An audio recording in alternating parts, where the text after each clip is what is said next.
Hello viewers, dear and dear, a very warm welcome to all of you in our beautiful channel सबका topper. और इस channel में आप लोग सभी समझ रहे हैं, जान रहे हैं कि इसमें हम 9th 10th 11th 12th का जो बेस्ट पॉसिबल कंटेंट है वो हम डिलीवर कर रहे हैं आपको। और इसमें अभी जो हम क्लास डिलीवर कर रहे हैं, आपको लेक्चर देने जा रहे हैं, वो 11th का फर्स्ट चैप्टर सेकंड चैप्टर में हम लोग यूनिट्स एंड मेजरमेंट में आ रहे हैं फिजिक्स में।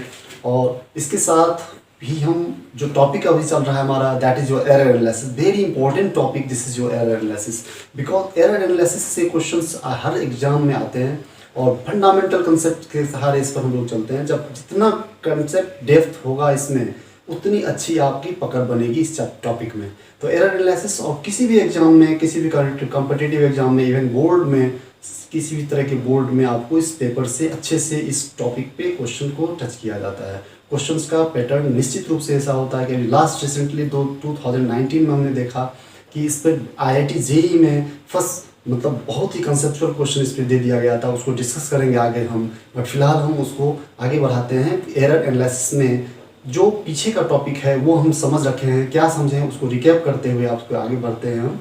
और रिकैप करने में हम क्या देखेंगे उसको कि मीन एब्सोल्यूट एरर को कितना फोकस किया गया है। तो ये जो अभी जो हमारा लेक्चर हो रहा है वो mean absolute error, that is your final error, जो हमने लास्ट में आपको दिया था वीडियो, उसको आपको एक बार समझने की ज़रूरत है। तो let's start this lecture.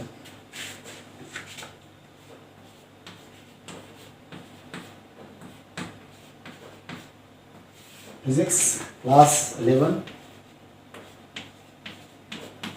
equally applicable for JEE NEET also. So here we are discussing mean absolute, that is mean absolute error।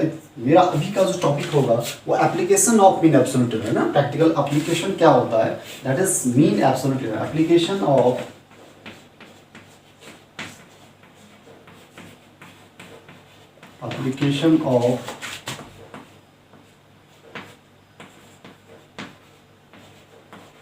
Mean absolute error.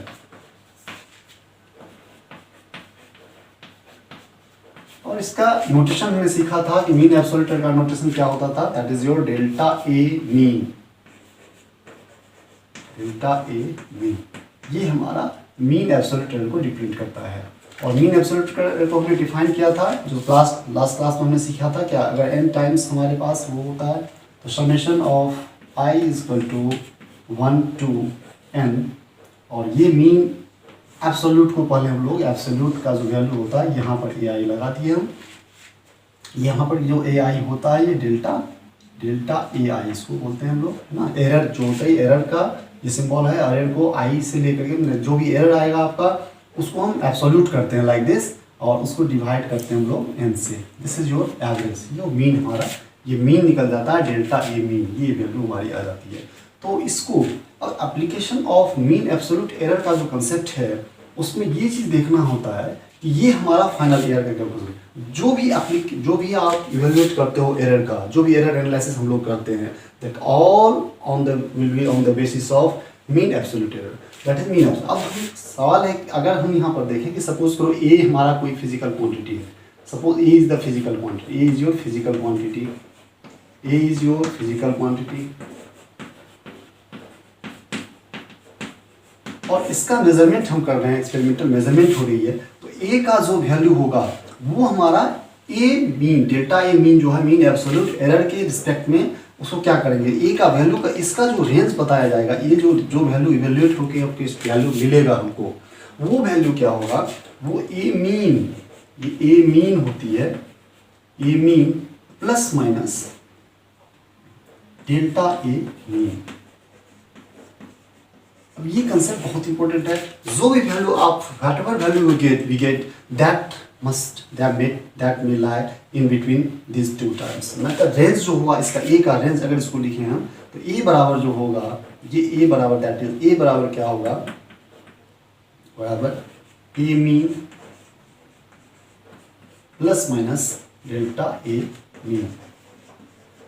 और ये दोनों के रेंज में हमारा ए का वैल्यू लाई करेगा।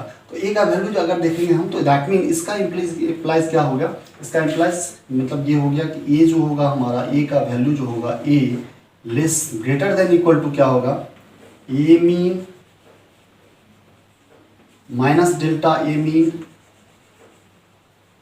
और इसका value less than equal to क्या होगा, a mean plus delta a mean.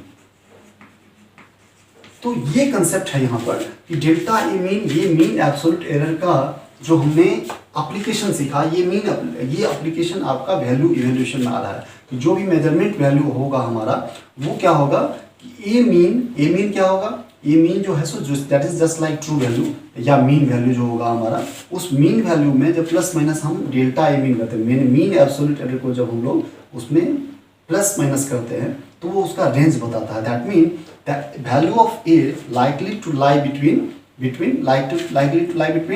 Minus and plus, है ना, इसका जो lie between in this process, इस दोनों के बीच में ये वैल्यू लाई करेगा। यहाँ पर ग्रेटर देन इक्वल टू हो रहा है, यहाँ पर less than equal to. Less than equal to में ये प्लस वाला ज़्यादा ग्रेटर वैल्यू होगा, उससे कम होगा, इक्वल टू हो सकता है, और ये माइनस इसमें करते हैं यहाँ पर निगेटिव, तो लोअर वैल्यू ये हुआ और अपर वैल्यू ये होगा। That is the limit of, that is range of physical quantity A in the measurement. अब हम लोग इसमें देख रहे हैं कि जो मीन एब्सोल्यूट एरर निकला हमारा, mean absolute error that is delta a mean, है ना। ये मीन एब्सोल्यूट एरर को हम किस तरह से यूज करते हैं, तो डेल्टा ए मीन हमारा हो गया कि ट्रू और फाइनल, और मीन एब्सोल्यूट एरर इसको बोलते हैं। अब हमारे पास ये है कि हम दूसरे मोड जो है, दूसरा मोड क्या है एरर का, दूसरा मोड आता है रिलेटिव एरर, इसको मानते हैं रिलेटिव एरर, और you can say fractional error. ये भी बहुत इंपॉर्टेंट है, फ्रैक्शनल एरर और रिलेटिव एरर। अभी हमने सीखा मीन एब्सोल्यूट एरर, और ये आपका आ रहा है रिलेटिव एरर और फ्रैक्शनल एरर। रिलेटिव एरर का मतलब क्या होता है, ये होता है ratio, that is the ratio of a mean, delta a mean to a mean, या ए ट्रू वैल्यू, है ना, that is the ratio of it is the ratio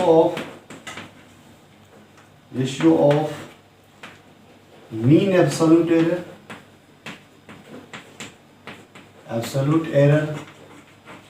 to the mean value of the quantity।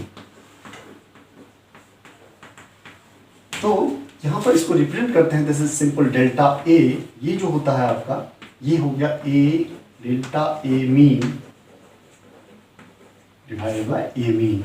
और ये सारे terms से हम लोग पहले ही फेमिलियर हो चुके हैं कि डेल्टा ए मीन का मतलब क्या हुआ, ए मीन का मतलब क्या हुआ। तो ए मीन का एक कंसेप्ट हमने दिया था आपको कि अगर ट्रू वैल्यू नहीं होता है तो ए मीन हमारा ट्रू वैल्यू की तरह ट्रीट करते हैं हम।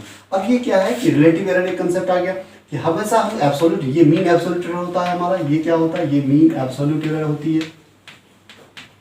तो हमेशा हम मीन एब्सोल्यूट एरर से काम नहीं चलाते हैं। हमारे पास जो कैलकुलेशन मैथमेटिकल अभी जो कॉम्बिनेशन ऑफ एरर हम पढ़ेंगे या प्रोपेगेशन ऑफ एरर पढ़ेंगे, तो वहाँ पर इनकी जरूरत पड़ती है। दोनों, ये तीनों टाइप के एरर, अभी जो रिलेटिव एरर हो गया, मीन एब्सोल्यूट एरर हो गया, और थर्ड वन इज योर, इसको अगर हम वन नाम दें, इसको सेकंड नाम दें, एंड ये जो थर्ड वन टाइप का एरर जो होता है हमारा, वो हमारा परसेंटेज एरर होता है। That is your percentage error. ये तीनों अपने आप में इंपॉर्टेंट है। और जितने मैथमेटिकल कैलकुलेशन होंगे, जो भी फिजिकल क्वांटिटी हमारे मैथमेटिकल कैलकुलेशन के बेस्ड पे रिजल्ट आएगा, उसमें इसकी जरूरत पड़ेगी। तो परसेंटेज एरर में relative error is expressed in percent. अगर परसेंट में मतलब क्या हुआ, 100 से मल्टीप्लाई, अगर परसेंटेज एरर को हम देखें, that is your percentage error equal to क्या होगा, फ्रैक्शनल और रिलेटिव एरर इनटू 100, इसको 100 कर देते हैं। रिलेटिव एरर क्या हो गया, delta a mean divided by a mean into 100, delta a mean divided by a mean into 100, ये आपका परसेंटेज एरर आ गया।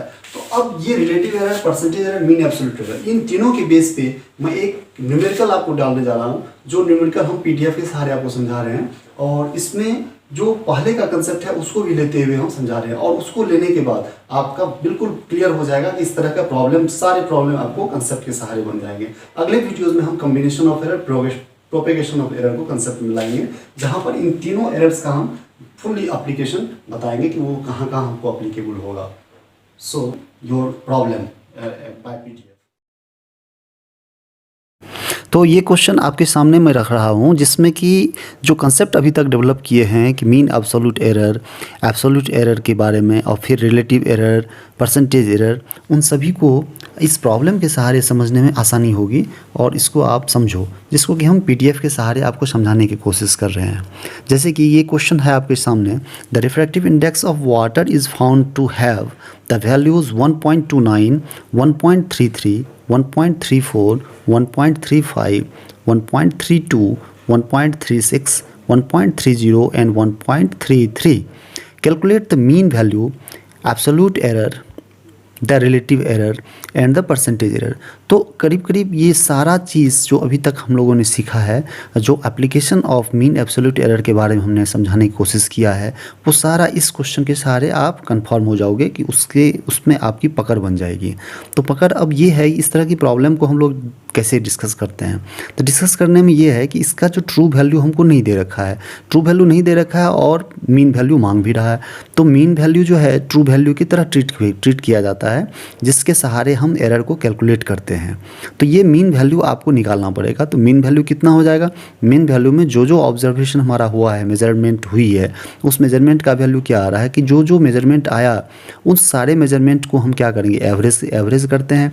और एवरेज में हम लोग समझते हैं कि जितने नंबर्स ऑफ ऑब्जर्वेशंस होते हैं उनसे हम डिवाइड करते हैं। तो ये टोटल वैल्यूज़ जो हमारे 8 नंबर में 8 आ रहे हैं, तो 8 से हमको उसको डिवाइड करना है। तो ये mean value of refractive index आ गया, जो कि 8 से डिवाइड करने पर हमको मिल जाएगा। तो अब 8 से डिवाइड करने पर ये जो सम करने के बाद म्यू हमारा निकला, वो कितना आया? वो आया 1.3275, that is equal to 1.33 rounded off 2 places of decimal तक हम लोग राउंडिंग ऑफ करते हैं। अब ये राउंडिंग ऑफ हम क्यों करते हैं? तो जब ये सिग्निफिकेंट फिगर हम क्लियर करेंगे आपको, तो सिग्निफिकेंट फिगर में इस चीज़ को हम लोग ऑब्जर्व करते हैं कि उसमें किस तरह से हम अनसर्टेनिटी को एक्यूमुलेट करते हैं, अनसर्टेनिटी को हम लोग किस तरह से इवेल्युएट करते हैं। तो वहाँ पर इसको राउंडिंग ऑफ क्लियर डिस्कशन हम कर लेंगे उसमें। बट अभी यहाँ पर इतना ही आंसर आपको समझना है कि जो mean value of refractive index जो आया वो कितना आया? 1.33, और इसको 2 डिजिट तक हम 2 डेसिमल प्लेस तक राउंडिंग ऑफ करेंगे। फिर उसके बाद एक पार्ट आपका हो गया कि मीन वैल्यू निकालना था आपको, जो रिक्वायर्ड होता भी है और पूछ भी रहा है। और इसमें फिर नेक्स्ट पार्ट है हमारा एब्सोल्यूट एरर। अब एब्सोल्यूट एरर की बात अभी समझाया कि एब्सोल्यूट एरर हमने पीछे देखा है, पीछे लेक्चर में हम एब्सोल्यूट एरर समझ चुके हैं कि एब्सोल्यूट एरर में क्या किया जाता है कि जो भी मीन वैल्यू या ट्रू वैल्यू आता है उसको हम क्या करते हैं, सारे ऑब्जर्व वैल्यू से डिफरेंस लेते हैं और उस डिफरेंस का मैग्नीट्यूड ले लेते हैं। तो जब उस डिफरेंस का मैग्नीट्यूड लेते हैं तो that is your absolute value, absolute error. वो एब्सोल्यूट एरर हमारे लिए क्या होगा? जैसे फर्स्ट मेजरमेंट का अगर हम देखें तो डेल्टा म्यू1 करेंगे उसको, वो एब्सोल्यूट एरर अगर आएगा। तो एब्सोल्यूट एरर का मतलब क्या हुआ कि जब हम उसको सिर्फ मैग्नीट्यूड में लेंगे, जैसे कि डेल्टा म्यू1 करते हैं तो 1.33 माइनस 1.29 ये आ गया 0.04। फिर डेल्टा म्यू2 करते हैं तो 1.33 माइनस 1.33 ये आ गया 0.00। डेल्टा म्यू3 करते हैं 1.33 माइनस 1.34 बराबर हो गया, इक्वल टू में आ रहा है कि माइनस 0.01। फिर इसी तरह से डेल्टा म्यू4 करते हैं 1.33 minus 1.35 equals to minus of 0.02। फिर म्यू5 करते हैं, डेल्टा म्यू5 1.33 माइनस 1.32 बराबर हो गया प्लस 0.01। फिर डेल्टा म्यू6 इक्वल्स टू 1.33 माइनस 1.36 बराबर हो गया माइनस ऑफ 0.03। फिर डेल्टा म्यू7 माइनस इक्वल टू कितना आ रहा है 1.33 minus 1.30 equal two plus of 0.03। फिर डेल्टा म्यू8 आ रहा है 1.33 माइनस 1.33 इक्वल्स टू 0.00। अब ये सभी हमारे क्या आए, हमारे ये सभी आ गए एरर के रूप में, है ना। यहाँ पर हमने एब्सोल्यूट एरर का जिक्र किया, तो ये एब्सोल्यूट एरर का प्रोसेस हो रहा है एक तरह से ये। तो ये जो डेल्टा आ रहा है हमारा, ये सारे हमारे क्या आ गए, ये हमारे एरर के रूप में आ गए। ये एरर के रूप में इसको मानना है आपको, दैट इज़ योर एरर। अब ये ये एरर क्या हो रहा है कि पॉजिटिव भी हो रहा है, नेगेटिव भी हो रहा है ना। बीच में जो हमने μ3 का डेल्टा μ3 निकाला है वो नेगेटिव आ रहा है, डेल्टा μ4 जो है सो माइनस में नेगेटिव में आ रहा है वो। तो अब ये है कि इसको एब्सोल्यूट बनाना, मतलब क्या हुआ कि ये एरर को एब्सोल्यूट एरर के कैलकुलेशन के पार्ट में हम चल रहे हैं और इसको हमको माइनस नेगेटिव वाले को पॉजिटिव करना, दैट इज़ मैग्नीट्यूड, है ना, दैट इज़ मैग्नीट्यूड। उसका मैग्नीट्यूड निकालना ही एब्सोल्यूट वैल्यू को डिटरमिन करता है। तो एब्सोल्यूट वैल्यू निकाल लो आप, और ये एब्सोल्यूट एरर जो है हमारा क्या देगा, इसको जब आप एवरेज करोगे तो वो मीन एब्सोल्यूट एरर आएगा। That is most important part, that is final error, है ना। Mean absolute error is your final error. तो इस एरर को अब निकालने का जो फार्मूला हमने अभी बताया आपको, डेल्टा म्यू मीन करके क्या करेंगे, एब्सोल्यूट एरर को सम कर देंगे, सारे एब्सोल्यूट एरर निकाल के उसका समेशन कर देंगे और divided by number of observation, कितने टाइम्स कितने नंबर्स हैं, तो 8 टाइम्स हैं। तो ये सारे एरर्स को एब्सोल्यूट करते हुए फिर उसको सम किए हम, 8 से डिवाइड कर दिए। 8 से डिवाइड करने के बाद ये वैल्यू आपका आ रहा है 0.0175। इसको अगेन हम इसको फिर डेसिमल के 2 पॉइंट में हम राउंडिंग ऑफ करते हैं, है ना। डेसिमल के 2 प्लेसेस में हम राउंडिंग ऑफ करेंगे। तो यहाँ तक आपका जो कैलकुलेशन हो गया कि 2 पार्ट हमारा आंसर में आ गया। एक तो मीन एब्सोल्यूट एरर आ गया, मीन वैल्यू आ गया। अब क्या कंसेप्ट है कि अब यहाँ पर रिलेटिव एरर पूछा जा रहा है और परसेंटेज एरर पूछा जा रहा है। तो रिलेटिव एरर का कंसेप्ट क्या है, रिलेटिव एरर में भी मीन एब्सोल्यूट एरर को ही हम यूज़ करते हैं। दिस इज इम्पोर्टेंट कि रिलेटिव एरर जो निकलता है कि that is your fractional error. वो फ्रैक्शनल एरर क्या होता है कि mean absolute error divided by true value और मीन वैल्यू, जो भी मीन वैल्यू निकलता है उससे डिवाइड करते हैं हम मीन एब्सोल्यूट एरर को। और जो डिवीजन के बाद हमारे पास आता है वो रिलेटिव एरर कहलाता है। तो इस केस में 0.02 डिवाइड बाय 1.33, ये हमारा 0.015 इक्वल्स टू, फिर उसको हम राउंडिंग ऑफ करते हैं तो 0.02 के बराबर आ रहा है प्लस माइनस। अब ये परसेंटेज एरर तो आसान है ना। जब रिलेटिव एरर इन परसेंट जब कन्वर्ट करते हैं हम, टर्म्स में कन्वर्ट करते हैं तो परसेंटेज एरर हो जाती है। तो रिलेटिव एरर को 100 से मल्टीप्लाई करते हैं, कुछ नहीं करना होता है, 100 से मल्टीप्लाई करने से वो हमको परसेंटेज एरर के रूप में कन्वर्ट हो जाता है। That is your required value. और 0.015 इंटू 100 किए तो 1.5% हमारा आंसर आ गया। तो this is all about this question. Video में आपको नेक्स्ट कंटेंट मिलेंगे, तब तक के लिए bye bye, thanks for watching. Subscribe कीजिए सबका टॉपर चैनल को और बेल आइकन को दबाइए अपलोडेड वीडियोस को सबसे पहले देखने के लिए।